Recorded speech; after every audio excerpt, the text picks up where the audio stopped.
Hello guys, this is your friend Shinobi Nexus 2.0 and we are back in new fanfic. What if Naruto became the strongest to protect his sister Part 3? The day after Shisui's disappearance. If the Uchiha clan was tense before Shisui seemed to disappear, after his disappearance, it was on lockdown. The tension was so thick, you could cut it with a kunai. They had lost the strongest member of the clan overnight, with no real clues on what had happened. All they had was a strange suicide note from the missing man. There was a lot of talk around the clan about what this note meant. Many doubted his disappearance as a suicide, as it was very unlike Shisui to just die like that. Itachi was suspected by some, as he was the one of the two key members missing from last night's clan meeting. The other had been Shisui. Many even thought he had killed Shisui on the Hokage's orders, as Shisui had been an integral part of their plans for the coup. Some clan members, who were police, gathered to go confront Itachi. "So where were you last night?" one Uchiha asked. "I was busy with Anbu duties, and then met with Izumi before dropping her off home." "Is there a problem with that?" Itachi responded. "You know who else was missing from the meeting last night? Shisui. The same Shisui that supposedly drowned in the Naka River last night." A different Uchiha mentioned. The Uchiha members that had gathered shared looks with each other. What a strange response for someone who was so close with Shisui. "As the police, we have taken it upon ourselves to investigate what happened. We have come across his suicide note." The first Uchiha told Itachi. "This is Shisui's suicide note. We have already finished the handwriting analysis. This is no doubt his writing." An older Uchiha clansman informed Itachi as he handed him the suicide note. Itachi responded, "If it's suicide, what is left to investigate?" A different Uchiha, slightly younger than the leader of the gathered bunch, replied. "For those who can use the Sharingan, it's quite easy to forge one's handwriting. I doubt a man like him would leave something like this behind and die." A different Uchiha clansman accused. "He was someone who'd do any mission for the clan. He was feared as Shunshin no Shisui, and one of the most talented Uchiha," the oldest clansman present commented. Itachi just read the suicide note quietly. It read, "I'm tired of the duties. There is no future for Uchiha. And for me, I cannot walk out the path any further." He realized it was indeed written by Shisui, but half of it was missing, torn away by somebody. He realized the hidden meaning behind his note. It was his last warning to their clan to turn from their current path. Itachi finally spoke to the clansmen who were awaiting his response. "It's not wise to judge others by your preconceptions and their appearances. We'll leave that note with you. Why don't you take that to the Anbu and have them investigate as well?" The leader of the bunch told Itachi. "Understood," was Itachi's one-word response. "We hope they can find more evidence. Just know, as the police, we have other connections to the Anbu as well. We'll know if there's anything you hide." One of the Uchiha told Itachi, a thinly veiled threat that Itachi caught immediately. Itachi stood quietly as the gathered Uchiha turned to leave. They had reached the gate of Itachi's home when he spoke to them. "Why don't you be more direct?" The leaving Uchiha stopped in their tracks. They turned their heads to the side, to look at Itachi. "So, you're suspicious of me?" Itachi's Sharingan activated. The older Uchiha clansmen all activated their Sharingan as well. "Yes, brat. We won't give you any special treatment just because you're Fugaku's son. If you betray the clan, you will be punished." There was a tense silence for a few seconds. Before everyone blurred into action, Itachi weaved through all of his opponent's attacks, delivering swift kicks and punches to key pressure points that caused them to collapse. A couple of the Uchiha policemen jumped back and pulled out their kunai and charged at Itachi, hoping to incapacitate him by injuring his limbs. When one of them lunged to stab him, Itachi wrapped his arm around the outstretched arm, and punched the arm in the elbow, causing it to shatter. The man went down screaming. The last Uchiha policeman standing attacked him from the back, which Itachi responded by stabbing behind him with his own kunai, which embedded itself into the attacker's stomach, and then quickly proceeded to pivot off of his back foot to turn around and deliver a nasty kick to the man's neck, sending him to the floor. As I've said just now, don't judge others simply by your preconceptions and judgments of their appearance. You med, that I have patience. Itachi calmly told his defeated opponents, who were writhing on the ground in front of Itachi's house. The whole fight had ended within 10 seconds. Fugaku had been walking home, when he saw Itachi standing in front of 5 policemen, who all collapsed suddenly. He saw the Sharingan in Itachi's eyes and realized what had happened. They had been in a genjutsu fight, and Itachi had defeated all of them. The way they fell from a mere genjutsu fight implied they never even realized they were in a genjutsu. The whole fight and all the damage they received was all in their minds. What a terrifying level of genjutsu proficiency. Fugaku walked over to Itachi. Son, what happened here? Itachi looked at his father in silence for a moment before speaking. I suppose we are all just tense from Shisui's death. Fugaku decided not to push this further. He simply nodded. We need to set off our plan sooner than later. The clan is reaching its boiling point. He thought to himself as he and his son walked inside. At the academy, a couple days before Shisui's disappearance. The news that Shisui was planning on being Narumi and Sasuke's Jonin sensei if they became genin had spread throughout the school. They had gotten a lot of questions to see if the rumors were true, and while all of their peers were jealous, some doubted someone like Shisui would be the Jonin sensei of someone like Narumi. What made her so special? Sure, they understood Shisui training Sasuke, after all he was the handsome prince of the Uchiha. Narumi was getting tired of all these people coming to ask her the same thing, only to doubt her when she told them it was true.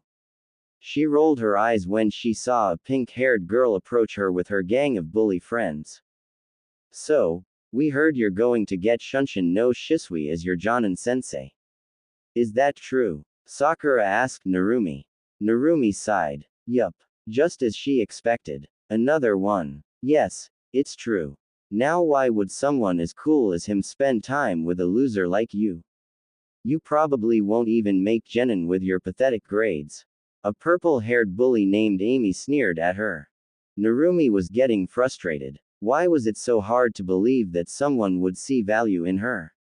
Was it that hard to believe? Shut up. He knew me since I was a baby, okay? We're super close. So shut up and go away. She yelled back at them. Gosh, no need to get so angry. Obviously it's hard to believe a living legend of the village would be close with an orphan girl like yourself. Sakura fired back at Narumi. If you guys are so close, why don't you ask him to come to school and greet you? Maybe pick you up from school. I can. And I will. Just watch. He'll come to school and show you how close we are, and all of you are gonna feel so stupid. Narumi blurted out without thinking. Fine. Then tell him to come to school on Friday. We'll believe you then, Amy told Narumi, and the bullies walked back to their seats. Fine. I will. Narumi yelled at their retreating forms. Now that they had left and Narumi had calmed down, she started to think. Oh no, what did I just do? Shisui Ni-chan is probably super busy. He rarely even has time to train Sasuke. But if he doesn't come, I'm gonna look like a liar and a huge loser. I can't deal with that. Oh, what to do, what to do. Sasuke came back to his seat from his bathroom break, and saw Narumi sitting at her seat with her head on the table, her hands on her head, agonizing about something. What's wrong, Narumi? He asked. She told him what just happened, and Sasuke offered to ask Shisui himself when he saw him in the compound. Narumi hugged him in thanks, relieved at having that burden lifted from her mind. The other girls in the CL saw this and gave her death glares, which she was oblivious to. The next day, Sasuke told Narumi that Shisui agreed, and word began to spread around the CL that Shisui would be coming on Friday to see Narumi. Shisui was very popular amongst girls, and had his own fangirls, even in the academy. They counted down the days until Friday, waiting to see their idol. When Friday came, Narumi waited all day for Shisui to show up. She kept her eyes by the door the whole time in school, and when it was break time, she kept an eye out for Shisui. Eventually, the day came to an end, and the students began to get picked up by their parents from school. She sat on the stairs in front of the academy's main entrance, waiting for him to arrive, but he never showed up. The last of the students left, sneering at Narumi. I knew he wasn't gonna show up to see you, loser. Don't know why I bothered waiting around. She had told Naruto that Shisui would pick her up, and told him he didn't need to come. She was left alone, her face red with emberment. Finally, the tears began to fall. Her tears held a multitude of emotions. First, she was embered in front of the whole school. Second, she felt all alone, and finally she felt like no one cared about her. She sat there bawling her eyes out when she felt a hand on her head. She looked up and saw her brother looking down at her with a smile. You all right there, princess? He asked her. Oni-chan. She cried out loud as she leapt into Naruto's open arms. She hugged him and cried into his chest. Shish. It's all right. You know your Oni-chan will always have your back no matter what. Now how about we get some ramen for dinner? You can get anything you want. Naruto softly told Narumi. She looked up to her Oni-chan, tears still falling, but a small smile started to form on her round face. Naruto always knew how to cheer her up. At the Naka shrine, Shisui's disappearance threw a huge wrench in the Uchiha clan head's plans. He had wanted to use Shisui's control of the Kyuubi through his Mangekyo Sharingan as a distraction. A distraction that would have gathered all of the village's top BR, allowing them to be taken hostage in one fell swoop. He would have even allowed them to live if they turned over the position of Hokage peacefully. Now his hand was being forced to take more drastic measures. If the Hokage was willing to get rid of his top Jonin in an attempt to keep his position, then that means he knew the clan was scheming behind his back, and meant he was willing to kill whoever threatened his position. Shisui had been a crucial part of the plot, but he was still loyal to the Hokage in many ways, a firm believer of the will of fire philosophy. If Hiruzen was willing to kill him, then no Uchiha was safe. Maybe the whole clan would be eliminated. Fugaku gritted his teeth. He would have to reveal his own secret. Unbeknownst to all, he had the Mangekyo Sharingan as well. His Mangekyo had an ability called Oyamatsumi, which was a combination of genjutsu and space-time manipulation, which essentially allowed the user to send the minds of people into a separate genjutsu dimension. He had planned to use his power on the council and the rest of the Konoha Bridge when they had gathered to discuss how they would deal with the Kyuubi. Things had changed, however, and now he would have to control the Kyuubi himself. Fugaku and the top conspirators had met in the underground shrine, to discuss what would change now that Shisui was gone. Now that Fugaku couldn't peacefully hold the leaders hostage, they would have to kill them, as they were sure to fight back. He began igning people to specific targets they would eliminate whilst they were distracted with the Kyuubi. He no longer wanted them to gather at the same spot, which would allow them to band together and fight back. Fugaku began to make plans accordingly, perhaps destroy the meeting points. Make preemptive strikes. As the leaders and key members of the conspiracy plotted, Itachi stayed quiet. He would most likely have to kill Naruto to prevent him from fighting to protect Narumi. Shisui had been right. He had to make a decision quick, or the decision would be made for him.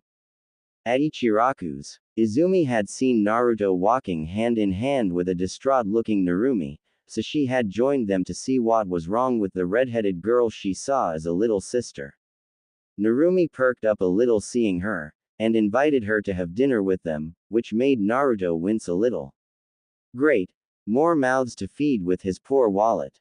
Welcome to Ichiraku's. How may I? Ayame stopped when she saw her favorite customers walk in, and frowned a little when she saw Narumi's eyes puffy from crying. Narumi-chan. What's wrong? Is everything alright? Ayame ne-chan. Narumi cried out as Ayame came out from behind the counter to give her a hug. She explained to her ni-chan and ne-chans what had happened at school, with a voice that was still shaky from crying. Ayame didn't know about Shisui that well, and all she could do to console was to give her a hug. I'm so sorry to hear that happened. Let me know if there's anything I can do to make you feel better. Your first bowl of ramen is on the house, sweetie. She told Narumi, who gave her a small smile accompanied by a still crying face. Naruto and Izumi just gave each other a small glance. They both knew Shisui had gone missing the previous day. Naruto didn't know the full extent of what was going on in the Uchiha clan, and only saw Shisui's disappearance as just that, but Izumi did, and knew whatever had happened to him was connected to the Uchiha plot, which she was somewhat left out of, as she was still a relatively young Chunin, and only half Uchiha. One thing they knew in common was that Itachi would know what was going on. A few minutes later they were digging into their ramen, and Narumi was feeling much better. A warm bowl of ramen always seemed to do the trick for her. How about we go blow off some steam and go for an evening session of training? Why don't we show Izumi here your secret chain jutsu? Naruto suggested. Really, Ni-chan? Can I really? Narumi asked excitedly. But you told me I shouldn't show that to anyone. Naruto smiled. She always did listen to his words. I'm glad you remembered. And you shouldn't, but Izumi here is special. We can trust her. Can't we, Izumi? He asked Izumi. Izumi smiled back at the two siblings. She felt good knowing she was so close and trusted by the two. Especially Naruto, who barely trusted anyone with any of his secrets. Of course, I'd be honored to see your jutsu, Narumi-chan. She told Narumi with a smile. Narumi beamed in pride as she pulled the two teens away, all her earlier worries forgotten. At a training ground used by Naruto and Narumi.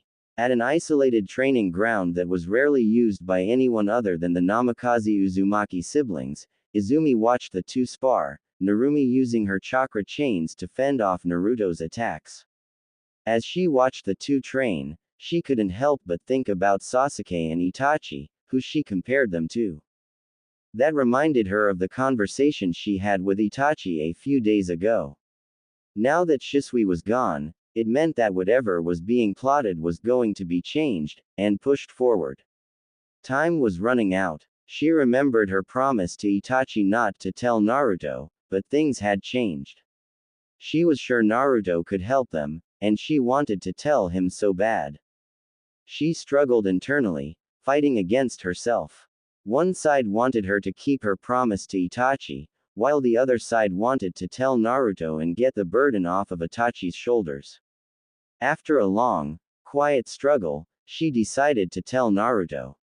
She took a couple minutes to gather the courage to tell Naruto. She stood up to call him over so she could tell him, when one of the Hokage's loyal Anbu appeared next to her. You have been summoned by the Hokage for a mission. The Anbu told her. It's urgent. Izumi sighed at the terrible timing. The courage and conviction she had worked up melted away. Fine. I'll be right there. She called out to Naruto and Narumi. Hey, I have a mission I need to go to. I'll see you guys later. Narumi and Naruto waved goodbye to her, and she vanished with the Anbu in a shunshin. At the Hokage office, Itachi stood in front of the Hokage's desk, telling him how the plot had been progressing. He had decided to follow Shisui's path and protect the village from his clan. He just wished it could still be done without any violence. I see. That is very troubling. I suppose we let things fester for too long. Hiruzen told Itachi. Itachi didn't respond, but continued to look at the Hokage, waiting for him to continue. How soon do you think they'll make their move? Hiruzen asked as he stood up, turned around to face the window. I would say anytime between 1 to 2 weeks, Hokage-sama. Itachi informed the third. I see. We don't have much time then. I'll come up with a final decision regarding the matter and let you know within 1 or 2 days. Thank you for bringing this to my attention. You are dismissed. Itachi silently nodded and vanished in a shunshin of crows. Hiruzen brought out his pipe and lit it to smoke as he thought about what to do next. A few minutes later, Izumi and the Anbu he had sent to summon her appeared in front of him. He turned around and dismissed the Anbu. Ah, Izumi-san, how are you doing today? He asked Izumi. I'm personally doing quite well, but people close to me seem to be having a rough time, Hokage-sama. She responded. Hiruzen raised an eyebrow at her response. Did she also know about the situation with the Uchiha? Izumi-san, are you aware of the current situation behind the Uchiha clan? Izumi winced. Yup. The Hokage definitely knew. This was trouble for her clan. Hi, Hokage-sama, she responded quietly. I see. You know, perhaps I should have called you earlier. You were always talented in understanding what people want and need, perfect for negotiations. What do you suggest we do to avert this situation without bloodshed? Hiruzen asked Izumi. She paused for a moment to think. She didn't know the details of what was being plotted, but she knew the reason why the Uchiha began to scheme. The clan is unhappy with their treatment. They contribute much to the village, but they receive very little in return. In the past they had at least received respect, but now that respect is dwindling. She looked at the Hokage, who nodded at her to continue.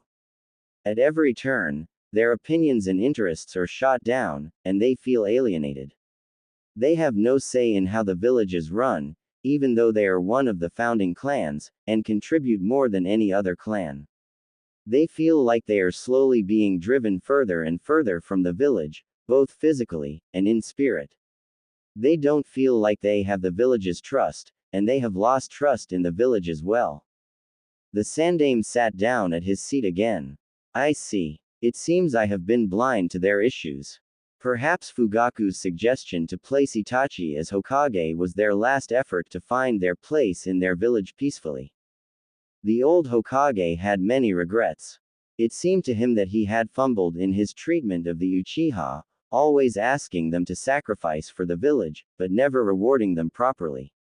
All they wanted was a voice in the village's affairs, but the other clans had feared their power, and had always opposed whatever they proposed. He had merely gone along with the council, not bothering to see the festering frustrations that hid underneath. He closed his eyes to think for a moment. After a minute he reopened his eyes. Thank you for your counsel, Izumi-san. Hiruzen told Izumi. I decided it's time for me to retire once again. Izumi's eyes widened. But Hokage-sama, if you step down, who would take your place? The Sandaime gave her a small smile. How do you think your boyfriend sounds as Hokage? I think he would do a fabulous job. Izumi was speechless. Perhaps this could appease the Uchiha. After all, they wouldn't attack the village leadership if the leadership was an Uchiha. Perhaps this could all be settled peacefully. Hiruzen smiled at the speechless Izumi. Now, back to why I summoned you. I've heard from Suzaku about what an excellent job you did on your last mission to Kusa, and how you befriended their leadership. That's why I'm putting you in charge of the mission this time. Kusa asked for you specifically, to deal with a dispute that needs to be settled as soon as possible. If you leave tonight, you could make it to Kusa by evening tomorrow. Izumi snapped back to attention as the Hokage gave her the mission details. Any questions? Hiruzen asked, and Izumi shook her head. Good. I want you to gather your team, and leave immediately. Hi, Hokage-sama, Izumi responded, before she rushed off to gather her team. Hiruzen gazed out the window. Yes, Itachi would make a fine successor. He should have chosen him to be his successor earlier. Perhaps then Shisui might have survived as well. Another regret to add to his list. He hoped this would be enough to appease the Uchiha and settle things peacefully. Secret Route Base, beneath Konoha. Danzo had overheard Izumi's conversation with the Hokage, and found out that Hiruzen planned on choosing Itachi as his successor. He frowned. This was not good. While Itachi was powerful enough to protect the village, he was too young, and soft like Hiruzen. The young Uchiha would not understand the value of root, and not understand Danzo's value. With such a young Hokage, many villages would test the young Hokage's mettle, and make many provocations, which Danzo didn't believe Itachi could handle. Most importantly, if Itachi became Hokage, Danzo knew he would never get the chance to be Hokage again. He decided to make his own moves. He ordered his root Anbu to summon his fellow elders, Udatane Kaharu, and Mitokado Homura. He would tell them the dire situation of the Uchiha conspiracy, but leave out the decision Hiruzen had made to attempt to come to a peaceful conclusion. Together, the three elders held almost as much power and respect as the Hokage, and could order shinobi, granted they had Hiruzen's permission. The permission could easily be forged. He ordered some other root Anbu to summon Itachi back to the Hokage's office. He would get rid of several risk factors in one fell swoop. Back at the Hokage's office, an hour later, Itachi entered the room to find the three elders of Konoha instead of the Hokage. "I've been summoned," Itachi asked with a blank face. "We've heard about the developments in the Uchiha conspiracy," Kaharu told Itachi, which made him tense up. What kind of conclusion had the village come to? Was the Sandaime able to come up with a peaceful solution? Or were they thinking the unthinkable? Homura asked Itachi a question. Is it true that the Uchiha clan is planning to overthrow the village leadership, and use the Kyuubi? He didn't want to reply, but he found himself nodding. I see. I'm afraid this is treason of the highest order. You are aware, Kaharu asked Itachi. Itachi was unable to respond. Danzo finally opened his mouth. We, the Elder Council, order you to eliminate the traitorous Uchiha clan, on the charges of treason against the village, by the authority invested in us by the Sandaime Hokage. He showed Itachi a scroll that had the Hokage's stamp on it. Itachi couldn't let that slide. The whole clan is not treasonous. There are many innocents amongst them, such as the many civilians that make up a large part of our clan. You would have me eliminate them as well? Kaharu answered his question. No, just eliminate those involved in the conspiracy. Kill all the shinobi. We cannot risk their vengeance, letting some slip through the cracks while we try to figure out who is involved and who isn't. Danzo added. The three elders nodded. There was no backing out now. And my family? Itachi asked in a low voice. We must not have the blame fall unto the village. We will need you to sacrifice. We need you to take the blame for what happened as an act of your own. That way, as long as we keep silent, the Uchiha remaining will keep their honor, and they won't desire revenge against the village. If you can promise this, your brother will be allowed to live. Danzo informed Itachi. But Sasuke is a civilian. My mother is a retired kunoichi. They're innocent. Itachi protested. Sasuke is a shinobi in training, who shows skill almost befitting a genin. Your mother was once a formidable warrior herself. They are candidates for elimination as well. We are doing you a favor by allowing at least your brother to live. Danzo told Itachi. Now go. You have a mission to accomplish. Homura told Itachi. Itachi said nothing, and turned around to leave. If they could see his face, they would see tears falling from his eyes. He consoled himself, at least he could save some of his clan through his actions. However, Danzo had no intention of keeping his promise. He didn't like to leave loose ends. It would be very easy for an Uchiha civilian to give birth to a shinobi, and if they harbored ill will towards the village, the emotional clan was surely to pee it on to the next generation. He never actually stated the civilians would be allowed to live. He merely didn't have Itachi do it himself. He had his root who could take care of that.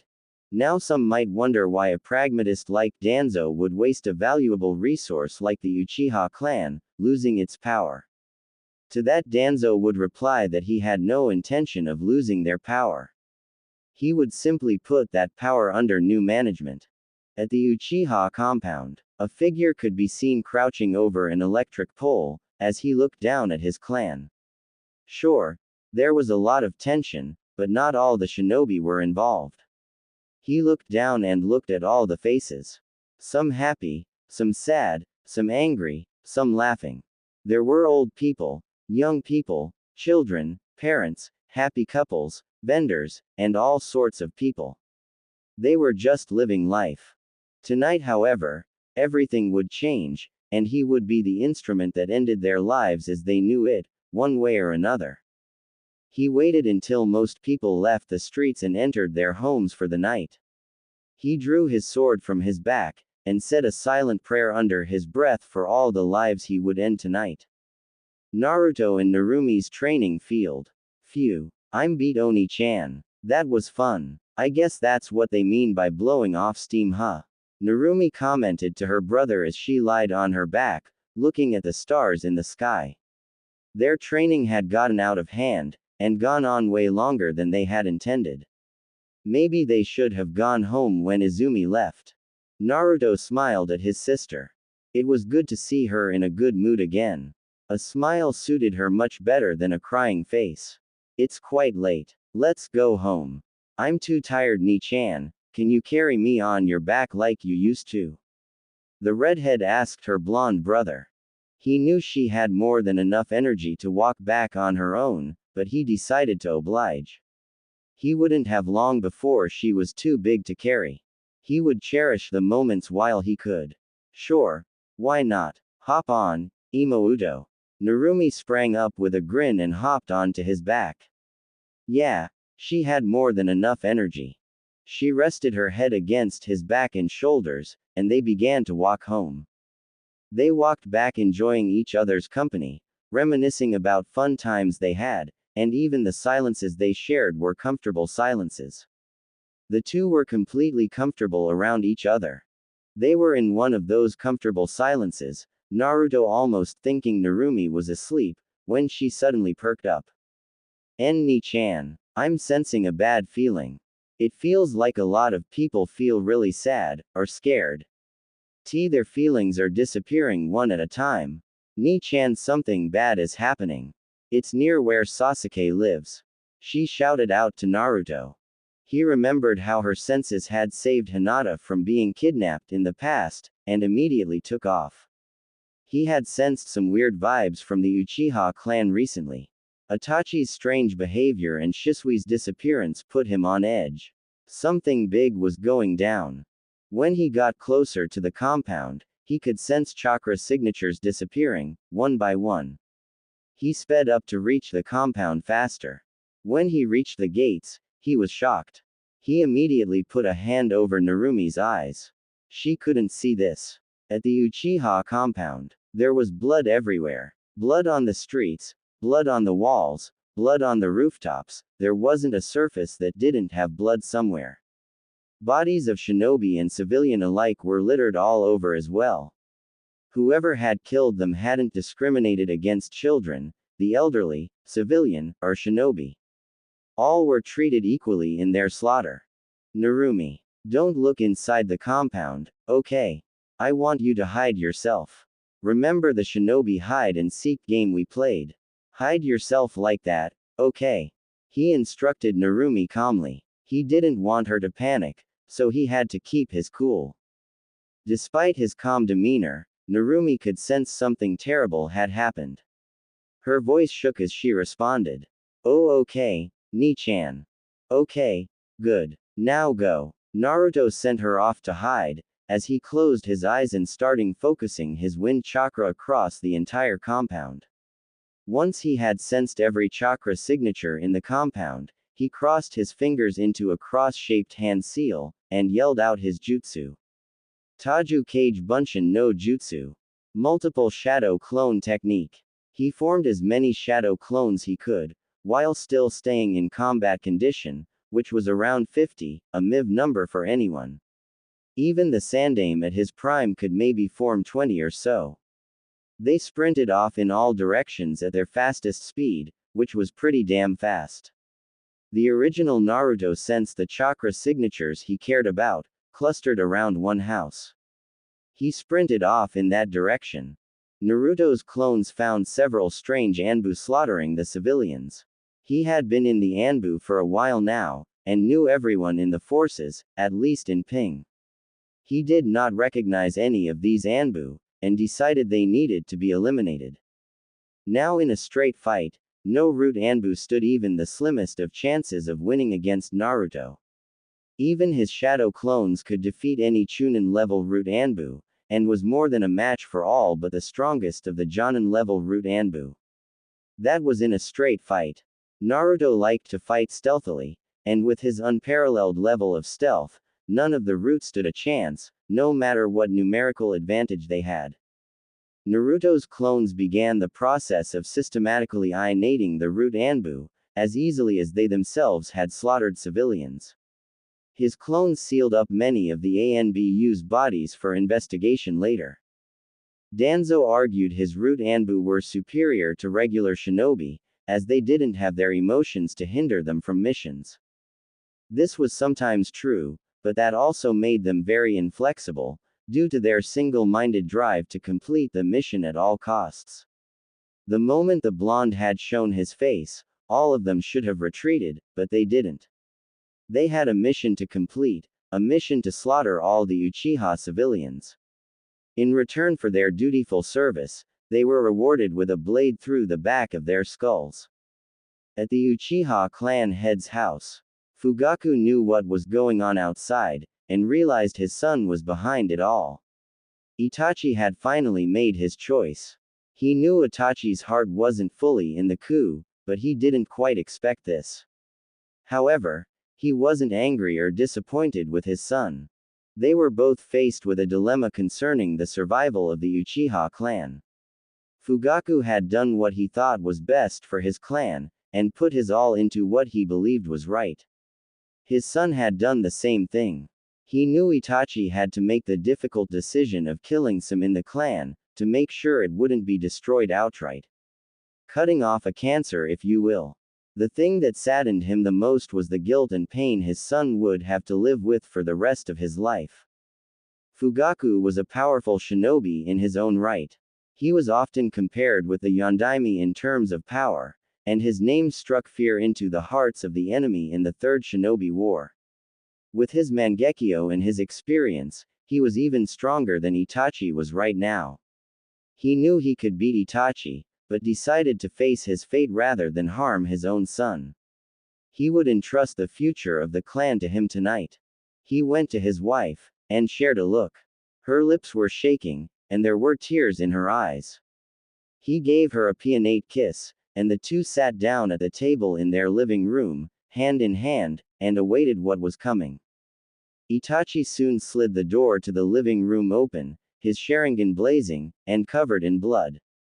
He looked at his parents who had accepted their fates. That only made what he was doing harder. "I'm sorry I drove you to this, my son." Fugaku told Itachi. "I know what a gentle soul you are, and how much this hurts you. I wish you would have been on our side, but I know you've chosen to do what you believed was right. I want you to know I'm very proud of you, no matter what happens tonight." The tears Itachi had been holding finally burst forth, as he clenched his fists so hard, it began to draw blood. T2-san. Don't cry, my son. Do what must be done. I leave the clan's future to you. Only please spare your brother. Itachi's body shook as he wept, but he nodded. Fugaku stood up and walked over to Itachi. Itachi's hand shook as he lifted his blade. He forced his shaking hand to strike down the man he had looked up to his whole life. "I love you, Itachi. You are my firstborn, my pride," Fugaku said as he was struck down. He had a smile on his face as he died. He turned to face his mother, who had a brave face on, but was still crying for the death of her beloved, and the pain her son was feeling. "I love you, my baby. I'm very proud of you. Please take care of your brother," she sobbed out to Itachi. She stood and cupped his cheeks with her shaking hands and gave him a tender kiss on his forehead. She hugged him, awaiting the blow to come. Itachi couldn't bear the thought of killing his kind and gentle mother, but he had to. He stabbed her, and blood began to pour out of her mouth as she fell to her knees.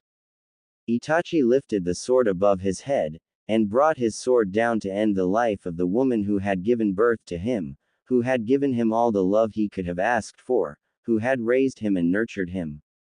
His sword was stopped mid-swing by a blonde shinobi, who stopped Itachi's blade with his own. Naruto immediately followed through with a devastating kick to Itachi's chest, which sent him through the walls of the house, and onto his back on the street. Naruto formed a shadow clone, and rushed out to continue his fight. Sasuke came downstairs and opened the door to his living room, rubbing the sleep out of his eye. "To-san, Ka-chan, what's all the commotion out there? Do you?" He stopped speaking when he saw his father, dead on the floor, and his mother, quietly crying with blood pouring out of her mouth. Naruto stood over her with a seal. Naruto ni-san, what's going on? Why are you doing this? Did you kill To-san? Did you kill Ka-chan? Sasuke stammered out in fear and confusion. "I just got here and saved Makoto Oba-chan, okay? Now be quiet, I need to concentrate." The clone placed the seal over Makoto's stab wound, and focused its chakra into the seal. The seal split the chakra in the shadow clone into yin and yang chakra. It then directed the yang chakra into Makoto's chakra network, giving her the vitality she needed to hang on, while the yin chakra closed her wound. She ped out, but she would live. The clone disappeared in a puff of smoke when all the chakra was used up. Sasuke saw the clone vanish after healing his mother, and knew that Naruto was telling the truth, and came to help. He looked outside the hole in the wall, and saw Naruto engaged in a fierce duel with Itachi, who was covered in blood from head to toe. He understood then that it was his beloved brother who had killed his father, and attempted to kill his mother as well. His heart and mind began to break, as he screamed out in pain. Narumi had been hiding just outside the compound, like her brother had told her to, but when she sensed unspeakable pain from a very familiar source, she couldn't stay hiding. Danger or not, she would be there for the boy she saw as a brother. Sasuke was weeping over the unconscious body of his mother, when he felt a hug around him, and saw a flash of red. He looked over and saw his best friend hugging him, crying. He latched onto her as well and began to cry with her. "Why the hell are you doing this? What's gotten into you?" Naruto asked Itachi, even as they dueled. Itachi was deadly with the sword, but Naruto was even better. Itachi had his Sharingan to track Naruto's movements, but even with that advantage, he was on the defensive side the whole time, unable to match Naruto's skill. He was barely managing to deflect or block Naruto's relentless blows. "It's time to end this," Itachi yelled out as his Sharingan morphed into his three-pronged pinwheel-patterned Mangekyo Sharingan. "Tsukuyomi," he yelled out as he looked Naruto in the eye. Naruto's eyes glazed over, and became still. The Anbu had sensed the disturbance in the Uchiha compound, and had come to investigate what was going on. Seeing the Macker, they were extremely disturbed, and looked for any signs of life. They sensed a fight going on a short distance away, and rushed over. Off in the distance they saw two figures fighting. When they arrived at the scene, they saw one of their captains stab their other captain through the stomach, blood flying out of his mouth and his back. "Oni-chan, no!" Narumi's scream rang out loudly into the night, and Naruto fell to the ground, bleeding heavily, and the Anbu rushed to save their captain. Itachi took this opening to escape.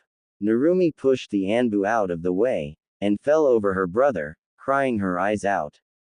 "Oni-chan, you can't die, you're all I have in this world," the redhead wept bitterly, as the Anbu pulled her away to deliver first aid to their captain who was slowly bleeding out. His blue eyes closed slowly. The last thing he saw before he went unconscious was the full moon hanging over the compound. It seemed redder than usual, as if the blood of the Uchiha had splattered onto it as well. To-san. Ka-chan. No. He could do nothing as he watched a blonde man stand in front of his red-headed wife to protect her from the sword that meant to pierce through her. The alien pirouetted on the ball of his foot as he pulled the sword out of the blonde man, and delivered a devastating cut to the blonde man, cutting deeply into his chest. A red line appeared on the blonde's chest, and blood began to spew from the cut like a fountain. He suddenly looked down at his own chest, which showed a severe cut, revealing cut bones and organs.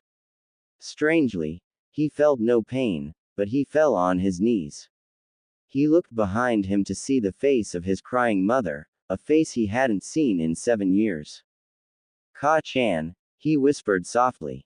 His mother had tears streaming down her face, and blood slowly began to leak from her mouth and her eyes. Why didn't you protect us? Why did you let us die? She gurgled out, a river of blood now rushing down her chin to soak the ground the same shade as her hair. No, Ka-chan, I tried. There was nothing I could do, he said in a voice almost too quiet to hear. His mother began to shrink into age, until she morphed into his little sister. Ni-chan, I was so scared, I thought you would protect me, I waited for you, but you never came, and now, I'm dead. No, Narumi, not you too, he began to weep. Suddenly his little sister rushed forward and stabbed him in the stomach with an anbuchakudo. He gasped and looked up in shock at his little sister, who now sported a 3-pronged pinwheel pattern in her red eyes. A Mangekyo Sharingan. She suddenly turned into a flock of crows, and started to swarm him. He could do nothing, and felt like he was 7 years old again. He felt so powerless. He began to scream. Ah! Naruto screamed as he jolted up from his bed. Ni-chan, you're awake. Narumi yelled out in relief, her hand holding one of his. He looked at his hand, and followed it up his arms, to see various IVs inserted into them. He looked around and saw his light blue blanket and white bedsheets. The room was very bare other than all the medical equipment that was inside. He realized he was in a hospital. He grunted in pain when he tried to move. Everything was stiff and sore, and sitting up hurt his abdomen and lower back severely. He saw they were bandaged, and decided to lay back down. How long? The blonde patient tried to speak, but his throat was so dry it was proving difficult. Water. He barely croaked out. Narumi nodded eagerly and rushed to the pitcher and cup that was placed on a small table next to his bed. She came back with the cup of water and helped her brother drink. Is that better, Ni-chan? Narumi asked her brother, who just motioned her to come closer with his arm. She got on his bed and cuddled next to him, and he hugged her tightly. You're alright. Thank Kami you're safe. Naruto whispered. I was so scared Oni-chan. Everyone was lying dead all over the place, and the bee blood. She stammered out as she remembered the events of the night several days earlier. It was all so scary, but I had to make sure Sasuke was okay. I was comforting him, but then I saw you get stabbed by Itachi Ni-chan. All this blood began to pour out, and, her eyes began to water. I thought you died. Ni-chan, you don't know how scared I was. You can't leave me. You're all I have. What am I gonna do if you die? Naruto hugged his sister tighter and gave her a kiss on the top of her head. He chuckled. Don't worry Narumi-chan, it'll take a lot more than just a stab to kill your Ni-chan. I'm not going anywhere. Remember, I promised you I'll always have your back. He told Narumi in a cheerful voice to encourage and lure her. Promise? Narumi asked in an uncharacteristically quiet voice, looking up at him while still in a hug. Promise. Naruto replied. Now how long was I out for? He asked. You were unconscious for 3 days Naruto-san. A doctor replied as she stepped in the room. You had sustained severe injuries in your abdominal region. The sword had pierced through several organs, and you received deep lacerations on muscles in your abdomen and lower back. We were able to operate on your organs and reattach all your muscles, but you'll have to stay in bed for at least a month before you can start moving again. It'll be at least 2 more months after that until you are fit to do any strenuous activity. The blonde Anbu groaned. Great. Now he was bedridden for a month. Do I have to stay here? Or can I be in my own bed at home? He asked the doctor. We'll need to clean your wounds and give you antibiotics so your wounds don't get infected for about 2 weeks, or 11 days now, since you've been here for 3 days already. After that you're free to go home, but you have to be careful you don't reopen your wounds. Honestly, we suggest just staying here for the whole month, but the choice is up to you. The doctor informed him. Damn. 2 weeks. That would be a pain in the. He sighed, and wished he was like his sister, who seemed to heal from any injury within hours. Guess he can't have everything. Alright, I understand. Thank you, sensei. He told the doctor, who nodded, and looked at a couple charts on his bed before turning to leave. Wait, Naruto called out. The doctor stopped and turned around. Do you know what happened to the Uchiha? What happened to Makoto-san? The doctor took a moment to decide if she should tell him. Well, I can't tell you too much about what happened to the Uchiha, as I don't know too well myself, but Makoto-san survived the ordeal. Naruto let out a breath he didn't know he was holding. Thanked Kami. Do you know where she is right now? Is she alright? The doctor frowned a little before responding. Normally I wouldn't tell you, but I've heard about your relationship so I'll let you know. She's not in a good condition. She had received serious injuries, and is currently in a coma. She only survived because of the seal you put on her. Well, according to her son at least. All I know is some quick first aid saved her. Naruto was relieved to hear that she was alive at least. His experimental seal had paid off. Where is she right now? She's came out of the intensive care unit yesterday, and is in a room in this hospital. The doctor told him. Will she be alright? Naruto asked. The doctor responded solemnly. To be honest, we don't know. She somehow avoided death, but her injuries are difficult for us to operate on safely. She had received a stab to the chest, and received a slight nick on her heart. We were able to operate on most of the cut vessels and muscles, but the vessels closest to the heart, and the muscles of the heart itself have a small cut. She's stable enough right now, as she is in a coma and not moving, but unless we can fix those injuries, she won't be able to live a normal life. Why can't you operate on those injuries? Naruto asked the doctor in confusion. The doctor looked a little ashamed. It's a very delicate surgery, and the smallest mistake can result in death. We lost a lot of good doctors during the Kyuubi attack, and I'm a little embered to say, but we don't have anyone who's qualified to do heart surgeries. We need to find a more qualified doctor for that kind of operation. Naruto huffed. Well, where can we find such a doctor then? I'm not sure. The doctor replied. We're looking, but there aren't that many great medics out there these days. We'll need someone on the level of Tsunade-sama or at least close, but she hasn't been seen since she left the village all those years ago. So, we have to wait until we find a good enough doctor or medic. But we don't know how long that'll take either. What happens once she wakes up from her coma? When is she expected to wake up? Naruto asked. We're not sure. You can never be sure with these kinds of things. She suffered mental trauma, and we believe her brain is keeping her unconscious to protect her mind from the memories and pain. The doctor explained. We'll keep her in a medically induced coma if she starts to wake up, to keep her in a stable condition. Until then, we'll do our best to find a qualified doctor. Naruto cursed under his breath.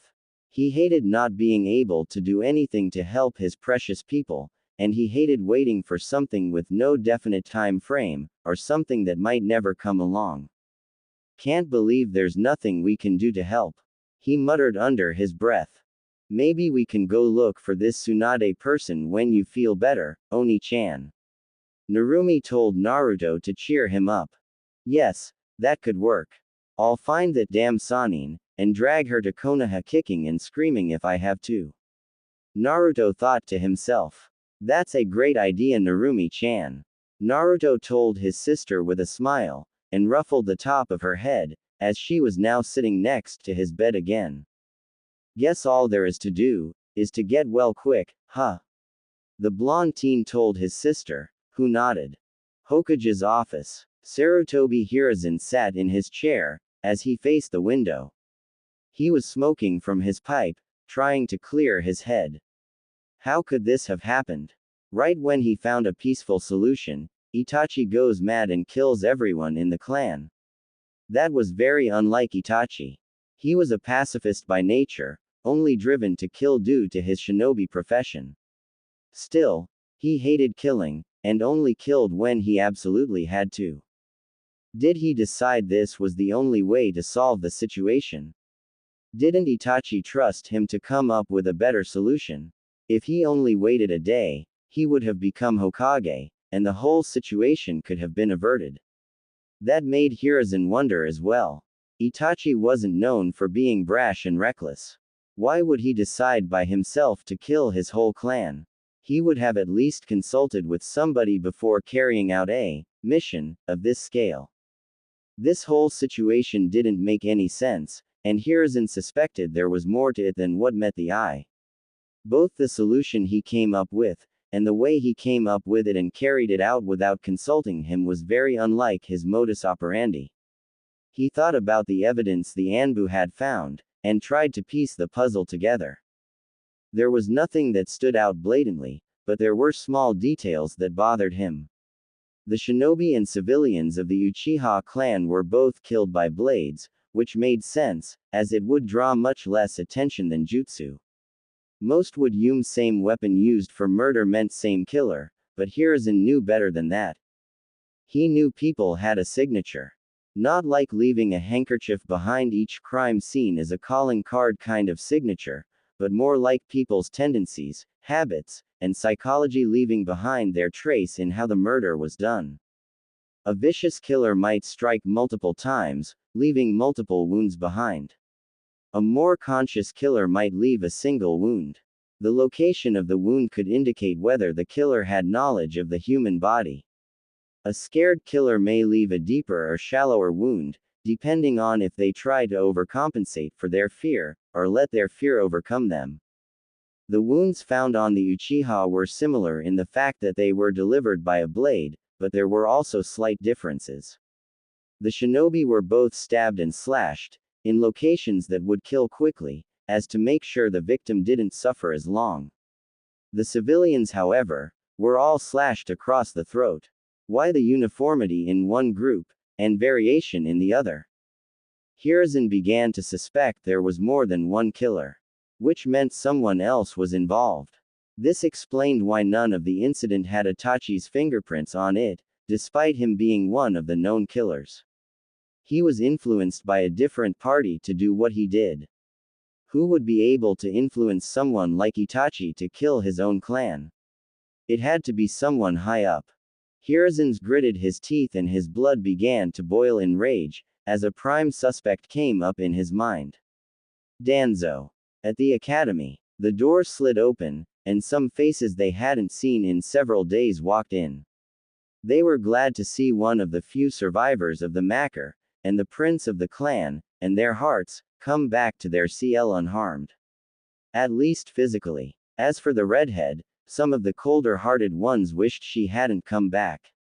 They hated how close she was to their precious Sasuke. Narumi came in looking like she hated being there, and Sasuke came in with a blank face. They both looked fine physically, but they hadn't come to CL due to the mental trauma of seeing such a bloody scene.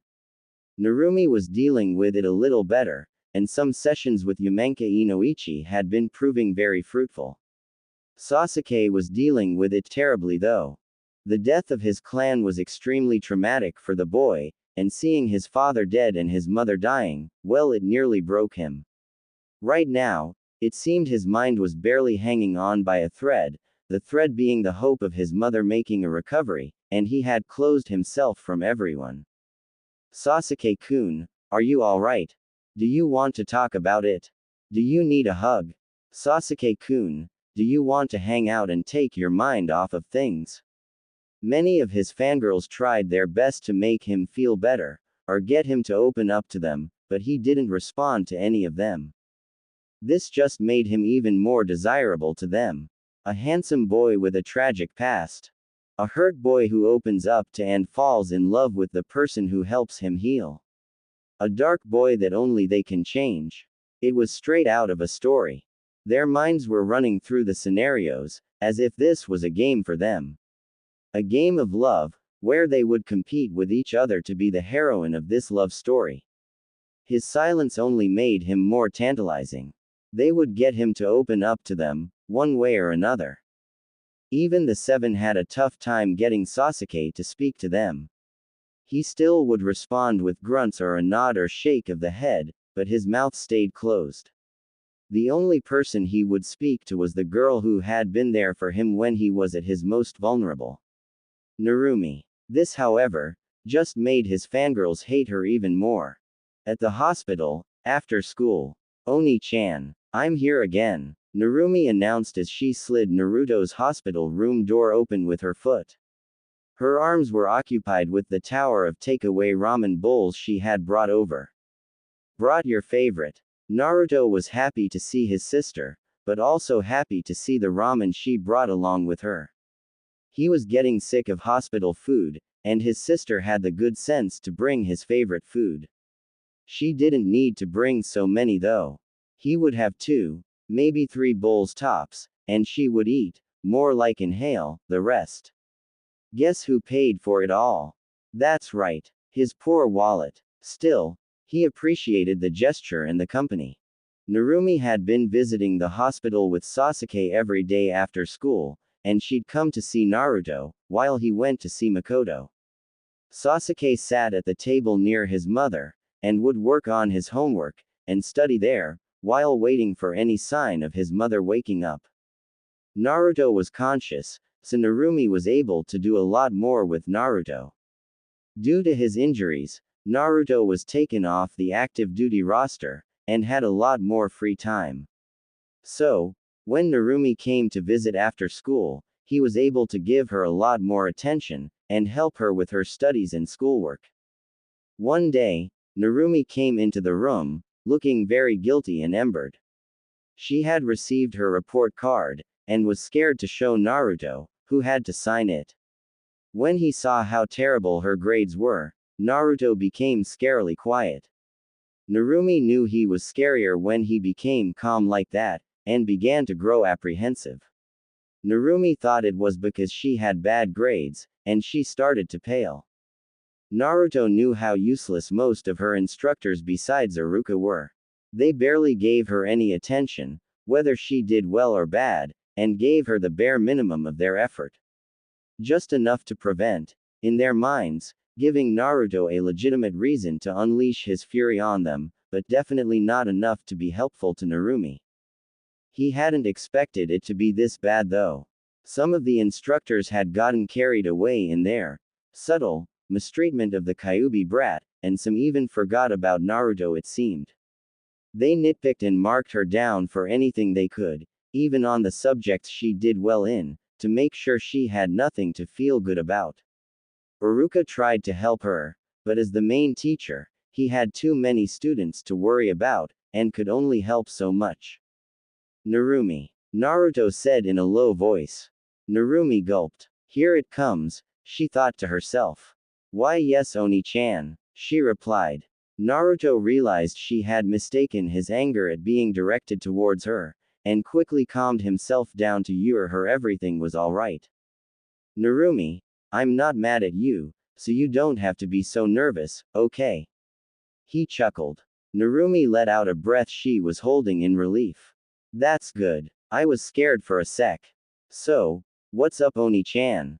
She asked him. He asked her how helpful her teachers were, and how her studies were going. She explained how the teachers never really answered her questions, ignored her, and only paid attention when they marked her down. Even when she started to do better in school with Naruto's help, they found some way to mark her down.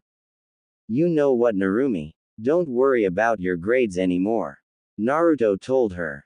Narumi's face began to form a smile. Great. She wouldn't have to pay attention in school anymore. Maybe she didn't even need to go to the academy. She could stop studying all that boring stuff altogether. Naruto caught on to her train of thoughts. Now, let's not get ahead of ourselves. This doesn't mean you don't have to pay attention or work hard on your studies anymore. You still have to know everything, it's just that I won't worry about how your instructors grade you. I'll test you myself on your skill and knowledge, and give you my own grade. Narumi's shoulders sagged. Okay, Oni-chan, she replied in a soulless voice. Darn it, guess she still had to study, and still had to go back to that dump after all. Naruto just laughed at her response. If the school wouldn't teach her properly, he would do it himself. He knew the potential she had. She could possibly be even stronger than him one day. He'd bring out her potential, and prove all her haters wrong. Hokage's office. The Sandaime sat his desk, though his back was facing the desk, and he himself was looking at the pictures of the previous Hokages which were hung on the back wall. His secretary knocked on his door, and let him know the person he had summoned had arrived, and was waiting to see him. All right, let him in, Hiruzen told his secretary. Hi, Hokage-sama, the secretary answered back, and the door opened to reveal a heavily bandaged elder who walked with a cane. You called for me, Hiruzen? Danzo asked. The third slowly spun his chair around to face his old teammate. This was not going to be a friendly conversation. He went through a couple hand seals, and a privacy seal activated in his room. You know why I summoned you, don't you, Danzo? Hiruzen asked. I'm not certain, Hiruzen. Would you mind enlightening me as to why? The bandaged elder replied back. Hiruzen didn't have the patience for Danzo's games. Not today. Why don't we stop with the games and get straight to it? Were you involved in the Uchiha massacre or not, Danzo? Danzo's face remained unchanged. I don't know what makes you think I was. There's nothing that connects me to that mess, and Itachi would never listen to my orders to kill his whole clan. He answered vaguely, not really admitting to this or that, but just stating what he considered to be facts. Hiruzen's face darkened. He hated these word games with Danzo. Just give me straight answer, Danzo. Are you behind this mess? I would say the Uchiha clan was behind their own mess. They were planning bloodshed, and indeed blood was shed. Danzo replied. The Sandaime decided to be more direct. I know it was you, Danzo. Don't think you can trick me with your vague words. What evidence do you have to accuse me, Hiruzen? Danzo answered back. Hiruzen said nothing, but pulled out a small scroll. Flashback. Which room is Naruto in? Hiruzen asked the receptionist. Hokage-sama, we weren't expecting you. He's in room 403. The receptionist replied in surprise. The Hokage thanked the receptionist and went to see Naruto. Naruto was one of his top ETS in the village, and also a key witness to the massacre. He had been the first shinobi on the scene, and even clashed with the prime suspect. The third opened the door to see Naruto reading a book on seals, and Narumi sleeping on a small visitor's bed to the side. He smiled at the sight of the close siblings. Hello, Naruto-kun. How are you feeling tonight? Hiruzen asked the injured man. I'm doing better. Though the nurses won't let me leave the bed for anything other than going to the bathroom. Hiruzen chuckled at the response. Good to see you, but is there a reason for the visit? Naruto asked. I came to check up on you and see how you were doing. Hiruzen told Naruto. Well, as you can see, I'm having a good time resting. It's nice being waited on hand and foot for once. Narumi brings treats sometimes too. The blonde replied. Hiruzen chuckled. That's good to hear. His face grew serious as he continued. Though there's another reason I visited tonight. Naruto picked up on the cues. You want to know what I saw at the Macker? Hiruzen nodded. When I arrived on the scene, most of the Uchiha had been killed already.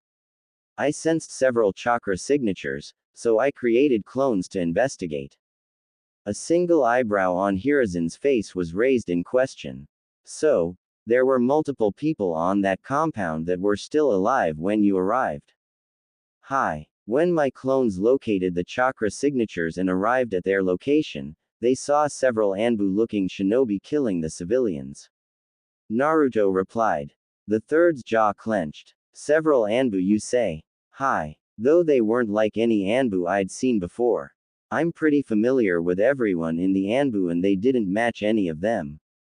They didn't follow protocol either. The blonde told the old man. This confirmed Hiruzen's suspicions. Root. Looks like they got away though. The Anbu who arrived on the scene didn't find any trace of them. Naruto sat up straighter. Really? Nothing. But I killed all of them. They should have found at least something. The Sandaime shook his head. Looks like Danzo was able to send his agents to clean up the mess. Naruto's eyes widened. Danzo. That old mummy. He's the one behind those strange Anbu. Shit. Hiruzen thought. He forgot Naruto knew nothing about Root, and accidentally let it slip. Oh well. The cat was out of the bag now. Yes. Danzo is the leader of a secret branch of Anbu known as Root. They're responsible for doing the dirtier jobs the village doesn't want to be associated with, but are necessary. Officially, they've been shut down, but their service was still necessary, so I've allowed them to operate in secret. Hiruzen admitted regretfully. Naruto looked shocked. But why would Danzo order his men to help Itachi kill the Uchiha clan? Hiruzen paused for a moment before speaking. This is an S-rank secret, Naruto. You mustn't tell this to anyone, or act out based on what I tell you. Naruto nodded. The Uchiha were planning a coup. They had been planning on using the Kyuubi in your sister as well. Naruto narrowed his eyes in anger. Itachi and Shisui had been acting as my spies, and had been informing me on developments in the plot. Things finally began clicking in Naruto's mind. The weird behavior from Itachi and Shisui. The last, cryptic message Itachi had left Naruto with before he left. It began to all make sense. So Danzo saw the Uchiha as a threat and decided to eliminate them. Naruto concluded, and Hiruzen nodded. At least, that's what we can assume based on what we discussed. We can't really be certain until we find any concrete evidence of his involvement. The third clarified. Will the bodies of Root Anbu be considered strong enough evidence? Naruto asked.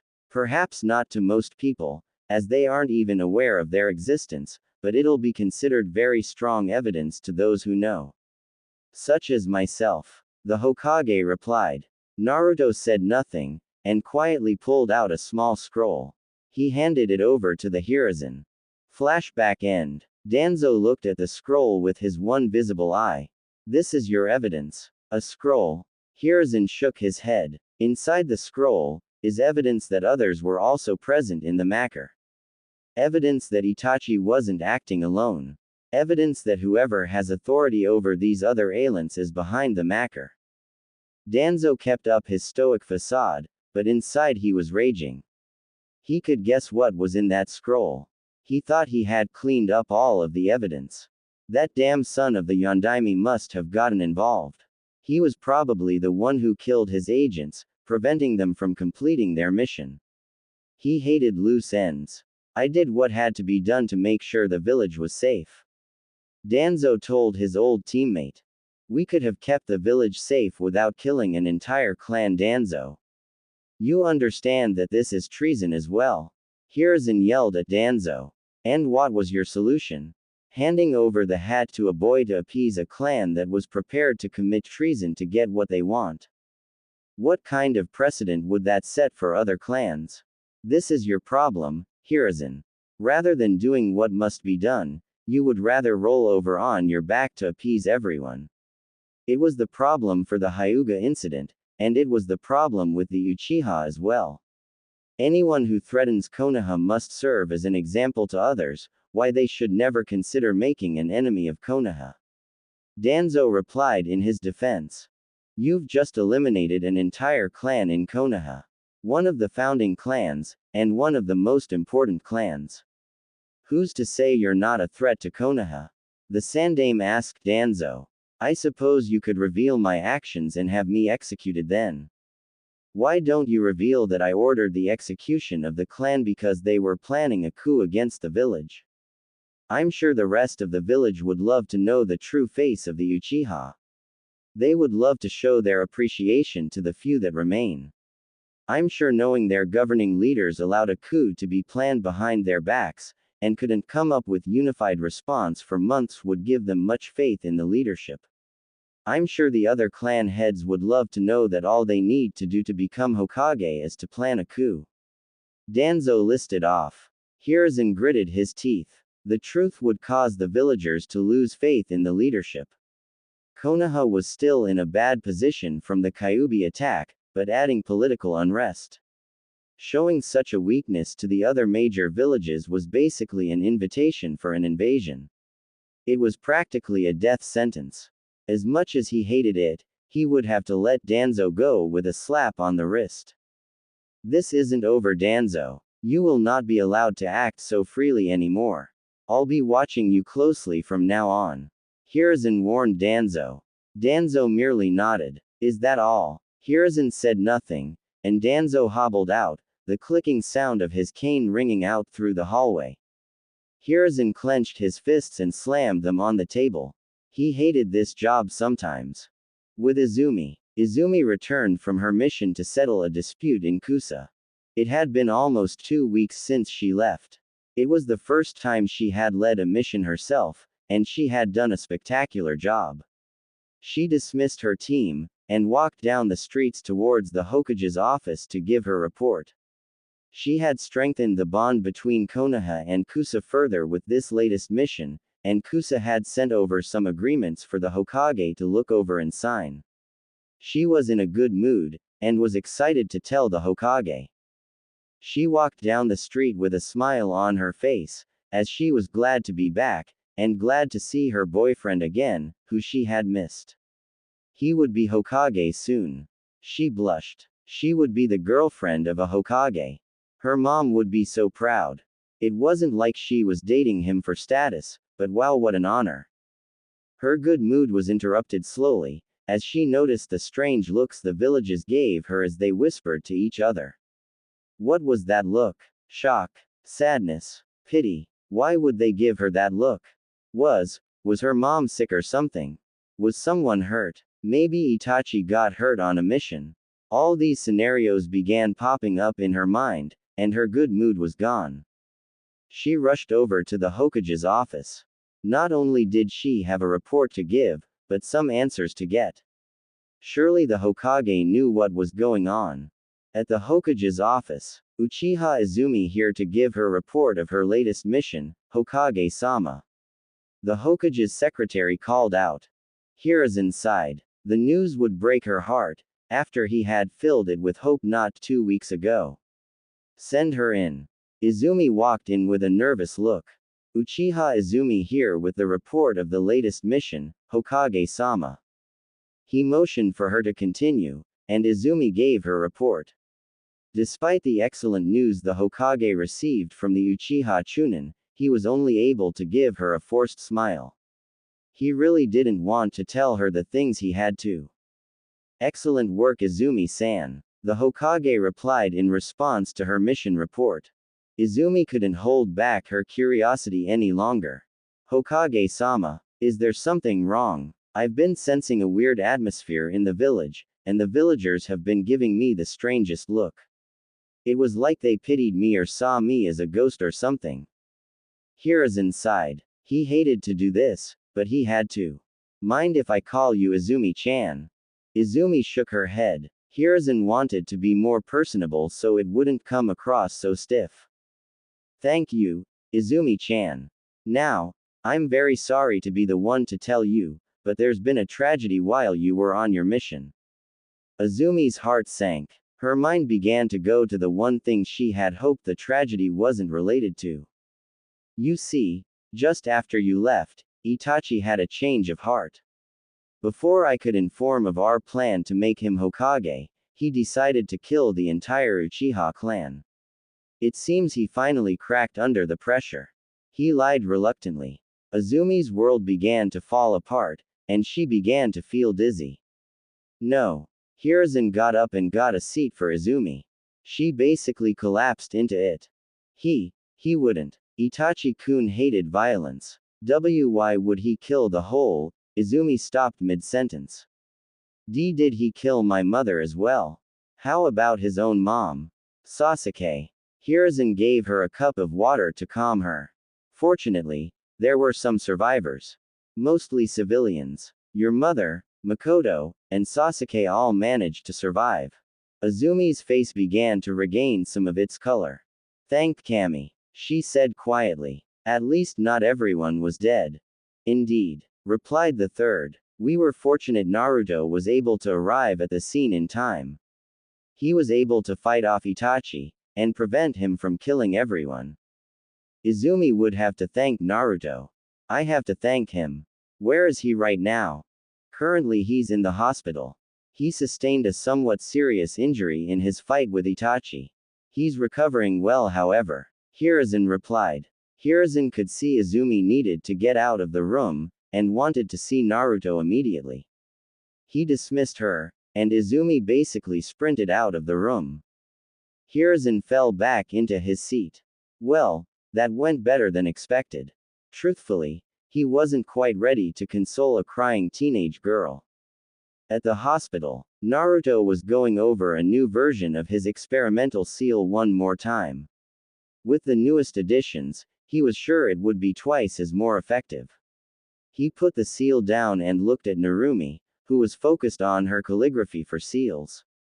Naruto chuckled at Narumi's facial expression, with her eyebrows furrowed in concentration, and her tongue showing slightly. His door to his room suddenly was slammed open. Narumi lost her concentration, and her brush streaked across the page. Izumi collapsed onto Naruto, sobbing. He realized she had just found out what happened, and knew her emotions were a mess right now. How would you react to finding out the person you loved and trusted, snapped and practically killed everyone you knew? She had no idea what to think about Itachi, and the fact that her whole clan had basically been exterminated was a hard thing to process as well. All she could understand was that she wanted to cry right now, and she had to thank Naruto for saving her mom. Thank you Naruto. Izumi sobbed out, staining Naruto's hospital gown with her tears. Naruto patted her on the back as he hugged her back. I'm so sorry Izumi, was all he could think of to say to the heartbroken girl. Narumi could feel the sadness and confusion radiating off of Izumi, and gave her a hug as well. They let Izumi cry for a while before she fell asleep, exhausted from crying. Narumi gave up her visitor's bed for Izumi. Oni-chan, what can we do for Izumi Ne-chan? Narumi asked in concern. She needs time to process everything and come to terms. The best thing we can do for her is to be there for her when she needs us. Naruto told his sister, and she nodded in understanding. Now, I want you to stay with Izumi, and be there for her when she wakes up. It's fine if you skip school for a couple days. I'll leave Iruka-san a note. Just make sure Izumi is alright.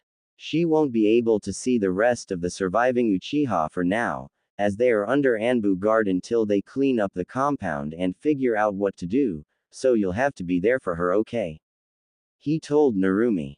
Sure thing Oni-chan, but why do you make it sound like it's just gonna be me? How about you? Narumi asked.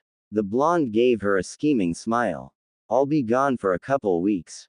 Huh, but the doctor said you had to stay in bed for a few more days. Narumi asked in confusion. That's because she doesn't know I'm feeling much better. He replied as he attached his seal over his wound and began to concentrate chakra over it. But Oni-chan, where will you be going? His red-headed little sister asked. Naruto turned to look at her as he opened his window. I've got a missing Sannin to find. He proceeded to jump out the window. At the Hokage's office, Sarutobi Hiruzen was tired, having been hard at work for hours, staying up all night. He looked down at the jumble of papers on his desk, covered in plans and ideas he had been trying to work into an edict. The last few years, and especially the last few weeks, had shown him things needed to change in Konoha. The government in Konoha had been designed with checks and balances, as the Shadaime, Senju Hashirama, tried to include multiple clans into his village's government, and tried to give them a big voice in how things were run. Hashirama didn't want too much power in the hands of one person, lest they become corrupted and go mad with power, and spread different duties to elders, civilian council, and shinobi council. At first it worked well, as the charisma, respect, and fear Hashirama commanded was enough to hold everything together. Everything was still new, and nobody was established well enough to scheme anything behind the Shadaime's back. The system even worked during the Nadaime's reign, as he was an unparalleled administrator, unmatched in talent ever since. Tobirama came up with most of the institutions in Konoha, both before and after he became Hokage, including the academy, the military police force, merchants guild, amongst many others. He was also more ruthless than the Shadaime was, and nobody dared to do anything against him either. Hiruzen had inherited a robust political system when he became the Sandaime, and ran a tight ship in his first term, being a much more youthful and driven leader at the time. By this time, however, the systems had been there for a while, and clans and other groups had become firmly established in their respective roles and places. They began exploring loopholes and the like, but Hiruzen was still able to command enough respect and fear for them to stop at merely exploring and testing boundaries. Konoha was very unified under the Yondaime, as the village was brought together by common enemies during the Third Shinobi War. When Minato had become the Yondaime, he was so loved by nearly everyone, that the thought of plotting against him, or going behind his back was close to nil. Throw in his uncanny ability to read people and situations, and his reputation as the deadliest shinobi at the time, and nobody had even the smallest desire to get on his bad side. It was mostly following the Kyuubi attack that people began taking advantage of the disorganized state of Konoha. The chaos following was the perfect opening for people to change the status quo, to start pushing the boundaries of their power and influence. The Sandaime was way too busy dealing with the reconstruction, reorganization, and salvaging process, that he wasn't able to keep tabs on all the political intrigue taking place behind his back. It was at this time that the civilian council began growing their influence, as they played a key role in rebuilding the village, being major components of the economy. They began to have more of a voice beyond their former spheres of influence, and gained more of a voice in village affairs. The Elder Council also began to accrue more power for themselves, as Hiruzen gave them more authority and power in an effort to divide the work and responsibilities, and make the reconstruction process more efficient. It worked, but it had an unintended consequence when Danzo became the unofficial leader of the Elder Council. Now that the village was in a somewhat more stable position than before, and the recipients of additional power and responsibilities had proven themselves unreliable, Hiruzen decided it was time to take the power back quietly. Sure, he had been unable to deliver justice to the parties responsible for one of the greatest tragedies to befall Konoha since the Kyuubi attack, due to the destabilizing effect it would have, but he would do what he can to make sure it never happened again. He would make sure the offending parties would be stripped of their power, and punish them hidden from the public eye. He was unable to publicly execute Danzo for his crimes right now, but Hiruzen would make sure Danzo paid the price, even if it took him years. Any sudden action might be questioned, suspected, or avoided, so he decided he would set him up long term. He would cast his rope around Danzo, and slowly tighten it over years, until it was a tight noose around that old mummy's neck. He would compile all the evidence of numerous crimes Danzo had committed, until Danzo didn't even have a single crack to escape through. Sure, there wasn't enough concrete evidence to sentence Danzo with, but the third was a shinobi, not a samurai. Danzo was going to learn that he wasn't the only one who played dirty games. Hiruzen looked at several scrolls left to him by Naruto. He already knew several of the crimes Danzo had committed. He would just plant the right evidence needed to bring it to light. The third could feel a headache coming on. He had been getting these headaches more and more often since taking the hat again. Hiruzen decided it was time for a break, and got up with his pipe lit. He gazed out the window, puffing on his pipe as he looked out over the village. His mind began to wander to recent events, and what happened last night in particular. Flashback. The Sandaime had been working on his plans late at night, thinking of ways he could get back Danzo for his scheming and overstepping his boundaries.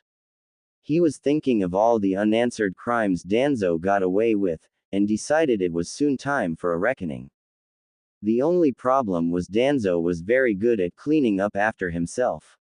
He rarely left any evidence, and Hiruzen had nothing he could use to convincingly incriminate him to the public. All he had with him right now was a single root Anbu body, given to him by a certain blonde Anbu. His mind was deep in thought when a figure tapped at the window.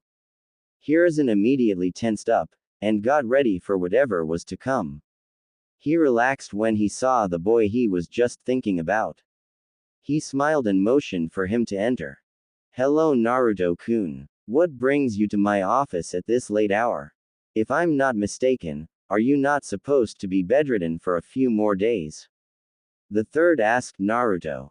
"Well, let's just say there's been some unexpected progress." Naruto responded. "I have a personal request to make Hokage-sama." The Sandaime had a soft spot for Naruto, as he felt like he didn't do a great job looking after him after the Kyuubi incident, and gave him a lot more leeway than most other shinobi. He decided to hear what Naruto wanted this time. "What is that you need?" Hiruzen asked. "I'd like your permission to go search for your former student, Tsunade." The blonde told Hiruzen. That was unexpected. Hiruzen raised an eyebrow in curiosity. "Tsunade. She hasn't been seen in years. What made you want to look for her all of a sudden?" "Someone precious to me needs her help. I'll find her and bring her back no matter what. Just give me a couple weeks." Naruto responded. It warmed the old Hokage's heart to know that despite Naruto's usually cold exterior, he was still the kind and caring boy underneath, or at least had parts of him left.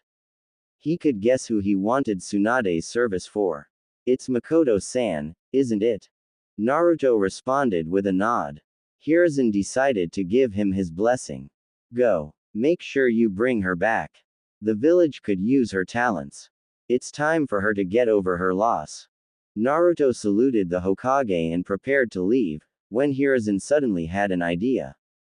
"Naruto-kun." Naruto stopped moving. "Yes, Hokage-sama. Do you have any more of those scrolls? Consider it a personal request in return for answering yours." Hiruzen asked. Naruto silently unsealed several scrolls holding root bodies, and handed them over. There was a devious smile on Hiruzen's face as Naruto left through the window to begin his search. He had both the evidence to plant, and the greatest infiltrator and stealth expert, who also happened to be Konoha's premier seal master, under his command. He could definitely work with this. Flashback end. Tanzaku Guy. The blonde on a mission walked down the streets of the famous town of Pleasure, and took in the sights. He had stopped by the town, after hearing rumors that Tsunade had been sighted here recently. So, this was the kind of places that old slug Sanin liked to visit. Seriously, what was up with these Sanin? One was a sick, twisted psycho who likes to experiment on people, one likes to gamble her life away and live the life of a bum, and one was a deadbeat pervert, who was proud of his voyeurism of women less than half his age, preferring to peek on women without their consent, rather than taking care of his godchildren. Naruto spat on the ground with the thought of the last person. Was it the Sandaime who made them like this? Or did their power drive them insane? Naruto sent out his shadow clone in different henges to see if they could gather any information on the whereabouts of this alcoholic, gambling-addicted woman. His faith in the woman's ability to help his aunt in all but blood was dwindling, but he still clung to any possibility there was to help the woman who had helped him and sister so much. One of his clones, disguised as an old woman, fed by one of the biggest gambling houses in the town, and overheard a regular talking to one of the staff. "Hey, when is Tsunade dropping by? I need to join her table and make back my losses from yesterday." The gambler asked the bouncer. "Who knows? The sucker probably is ped out drunk somewhere right now. She'll probably wake up with a hangover near lunchtime, and drop by in the afternoon to lose more money." Naruto overheard the bouncer say. The gambler and the bouncer didn't pay any attention to the old woman who ped by their gambling house, and turned the corner and entered an alley. She disappeared with a small puff of smoke, and elsewhere, Naruto sported a grin on his face. Several minutes later, the real Naruto stopped in front of the gambling house, and began to walk in.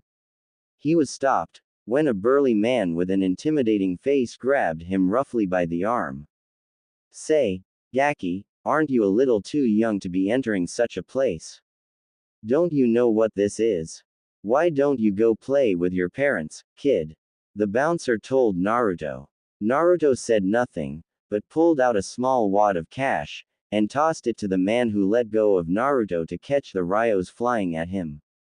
He caught the wad, and looked at Naruto in shock, surprised at seeing a teenager who couldn't be over 15 carrying so much money. Naruto just winked and shushed him with a finger to his lips. The bouncer decided to keep the money and stay silent. If the kid wanted to lose his money, what was that to him? It's just good business. He looked around the gambling house, and saw it was a lot more decorated and animated inside than it looked from the outside. It was only around 10 in the morning, and people were already getting drunk, and gambling at various games. Pretty, scantily clad women walked around, serving alcohol to people, to make them drunk enough to be oblivious to the various ways the dealers were cheating them. He decided to wait for Tsunade in here, and decided to try one of the games to kill some time. He wasn't too familiar with any of the games, and went to the simplest looking one, a game where the dealer would put 2 dice under a cup before shaking it, and you had to guess odds or evens. "Hey, aren't you a little too young to be here? Who let you in?" the dealer asked in curiosity, looking towards the bouncer, who just shrugged. Naruto ignored his question, and asked his own. "So, how do you play?" The dealer decided it wasn't his problem if some kid wanted to lose all of his money. It would be a good life lesson, he supposed. "It's pretty simple, kid. You bet money, and guess if the dice under my cup are going to show odds or evens. If you guess it right, you win double, and if you're wrong, you lose the money you bet. So, what's it gonna be?" the dealer asked. Naruto pulled out another small stack of cash and counted out 10,000 ryo, before placing it on the betting table. The dealer grinned. Time to deprive this kid of 10,000 ryo. He thought to himself. He put the dice under his cup and began to shake it. "Alright then, what's it gonna be? Odds, or evens?" the dealer asked Naruto. Naruto paused for a second before saying, "Evens." The dealer lifted the cup, revealing one die showing 2, while the other showed a 6. "Hey, beginner's luck. Here's your 10,000 ryo, and another 10,000 on top of it." He didn't mind losing a little money. It was an old trick of many gambling houses anyway. Letting them win the first few rounds to get them hooked, and then cleaning them out later. Meanwhile, Naruto's heart began pumping wildly. He just doubled his money in no time at all. He regretted not betting more. He counted out more money in a frenzy and placed 500,000 ryo on the betting table. The dealer was shocked at seeing the amount of money the blonde kid seemed to be carrying.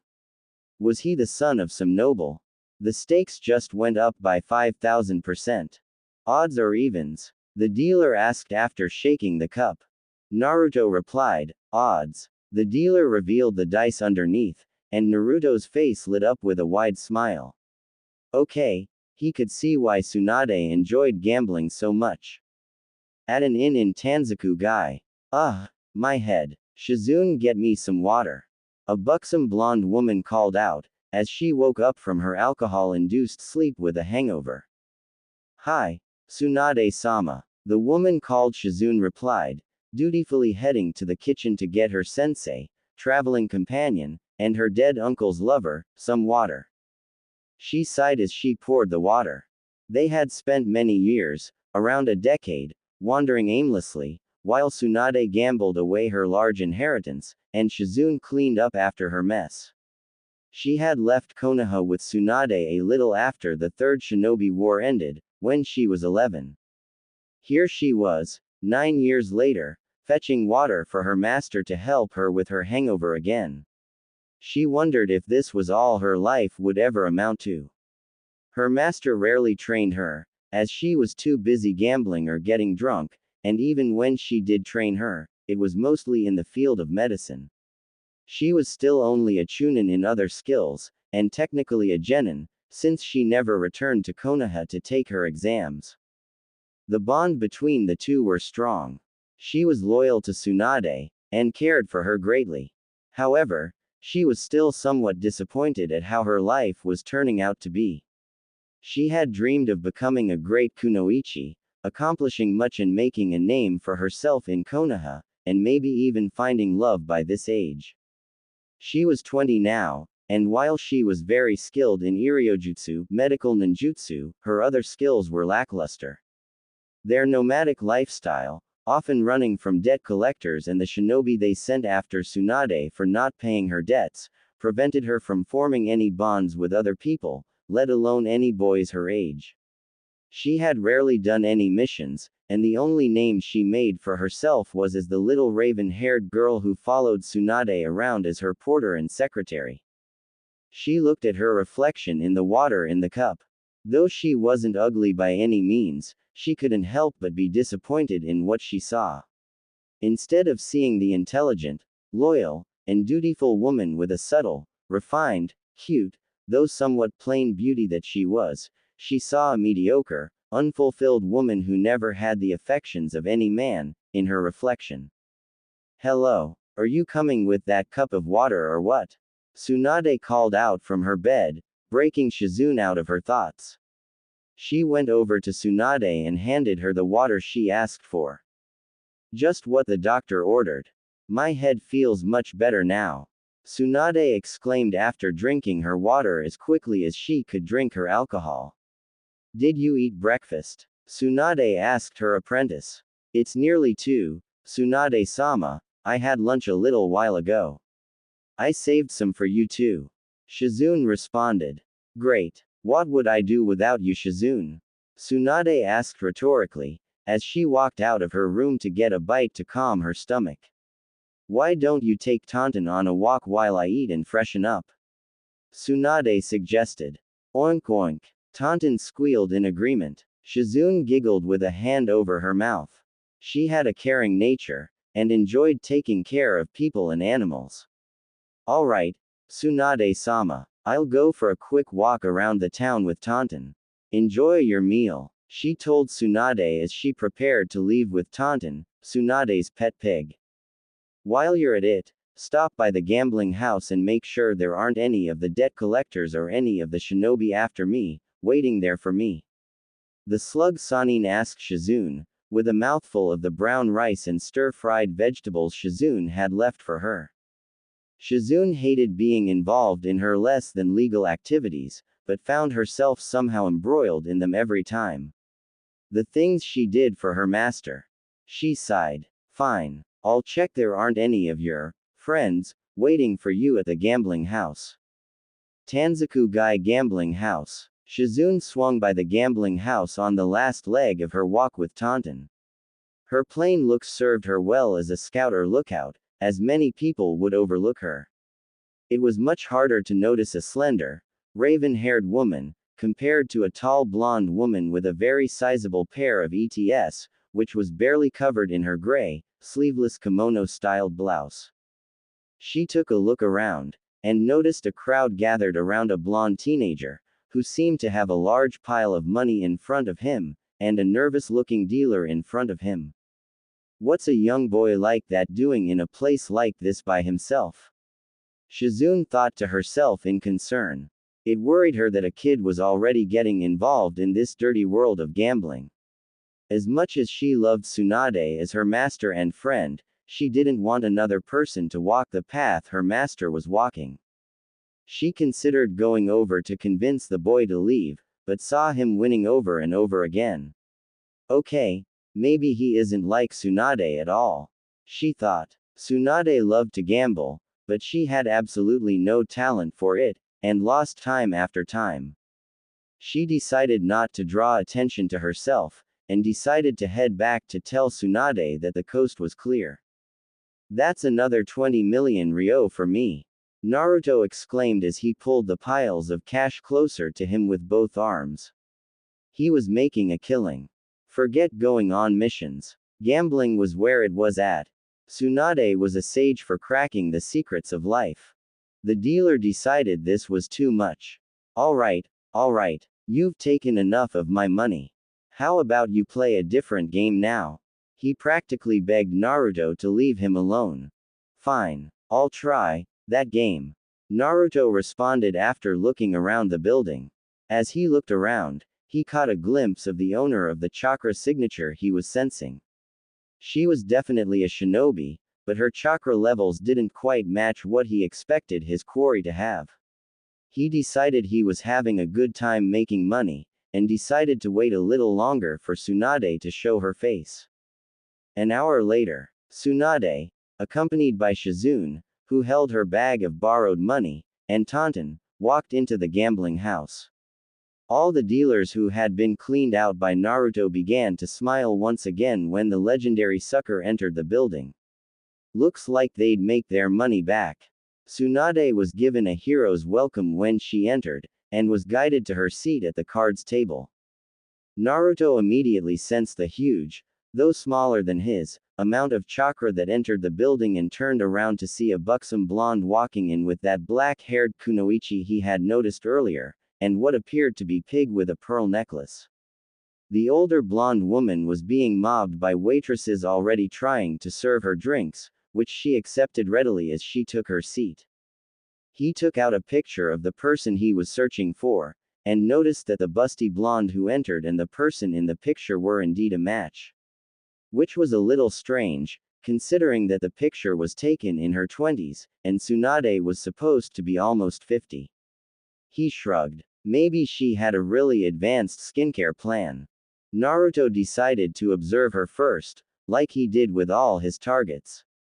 It was important to analyze the target, to see how they acted and responded to different things. Tsunade sat at a blackjack table, and placed 500,000 ryo on the table. Go big or go home seemed to be her motto. The dealer began to shuffle and deal, and Tsunade received her hand of cards. A7 and an 8. The dealer had a jack visible, and a card that hadn't been revealed yet. She couldn't hide the look of distaste at the hand she got.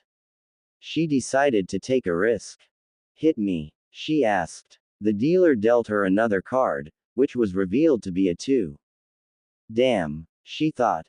17 wasn't that high, but could risk a bust if she asked for another card. She looked over at the dealer's jack that was revealed and began going over possibilities. If that hidden card was anything over a 7, then she would be losing 500,000 ryo. Shizune leaned over to whisper to Tsunade's ear. Tsunade-sama, there's a big chance taking another card could leave you with a bust. Besides, there's a good chance that his card is lower than 7, and he might get a bust when he draws another. Tsunade considered what her apprentice told her, and also made some calculations of her own. An ace, 8, 9, 10, jack, queen, or king would all mean that the dealer wins. Even if he drew a smaller number, there was enough wiggle room for him to draw another card and win.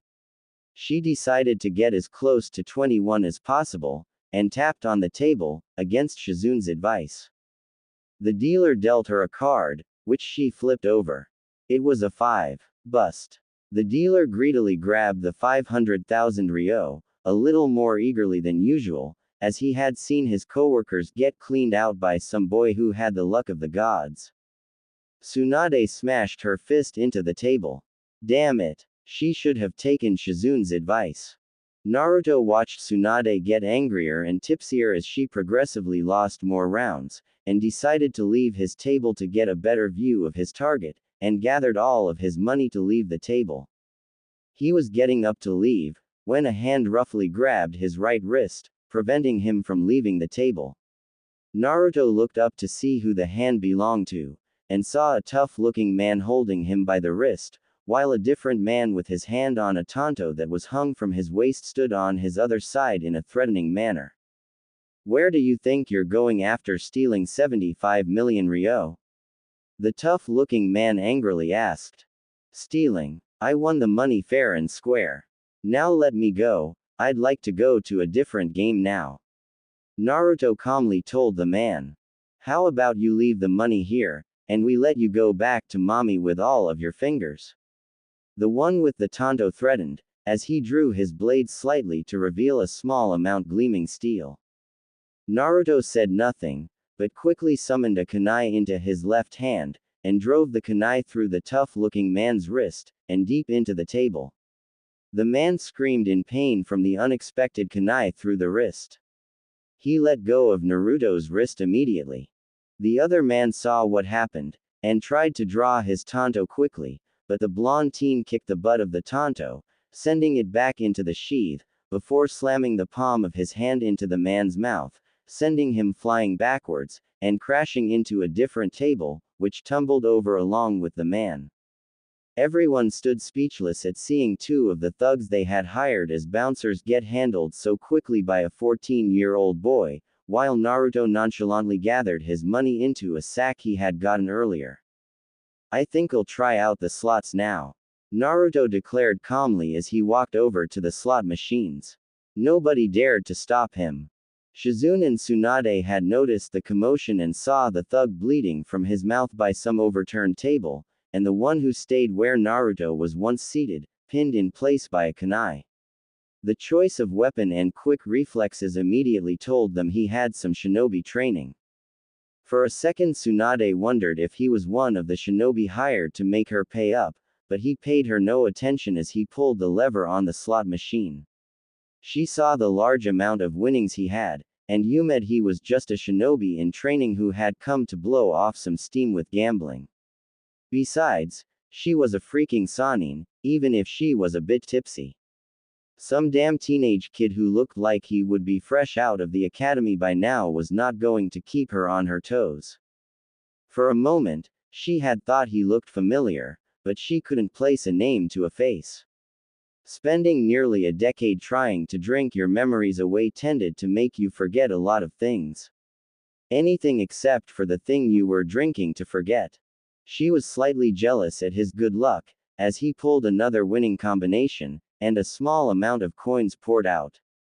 It motivated her to make her own winnings, and she turned around to focus on her own game. There wasn't any more commotion after that, and the gambling house wasn't a stranger to violence, with alcohol and money being involved.